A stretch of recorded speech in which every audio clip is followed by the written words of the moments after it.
Американската економија се уште се опоравува од најлошата рецесија со децении, што фрли милиони американци во категоријата невработени.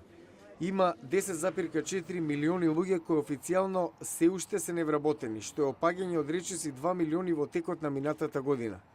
Опоравувањето досега ја намали стапката на невработеност од над 10% на сегашните 6,7%. Но месечниот извештај донесе некои разочарувачки вести, вели Марк Хармик од Bankrate.com преку Skype. Голем број на луѓе престанале да бараат работа, всушност неколку стотици илјади, што значи дека невработеноста опаднала од погрешни причини.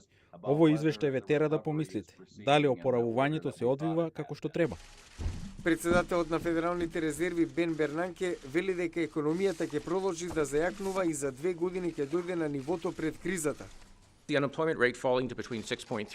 Стапката на невработеност ќе падне меѓу 6,3 и 6,6% во четвртото тримесечие на 2014 и потоа меѓу 5,3 и 5,8% до последното тримесечие на 2016 Економистите велат дека официјалната стапка на невработеност не ги зема предвид милионите луѓе кои едва и врзуваат крај со крај во бавната економија. Ова вклучува луѓе кои сакаат да работат полно работно време, а можеле да најдат работа само за скратено работно време. И други кои дигнале раце од барање работа зашто мислат дека за нив таква нема. Стручњак за трудова економија вели дека бројот на оние две категории луѓе мора да се додаде на цифрата за да се добие реалната слика на невработеноста. Ова е Апарна Матур од Американскиот Enterprise Институт. Мислам дека стапката на невработеност е 13%. Имаме долг пат пред нас.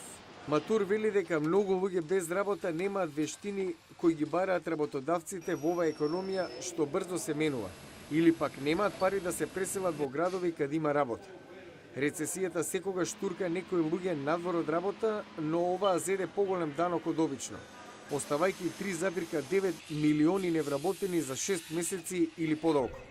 Економистите велат дека работодавците не се многу расположени да вработуваат луѓе кои се долго надвор од работа заради загриженост дека тие ги загубиле вештините што ги имале или работните навики.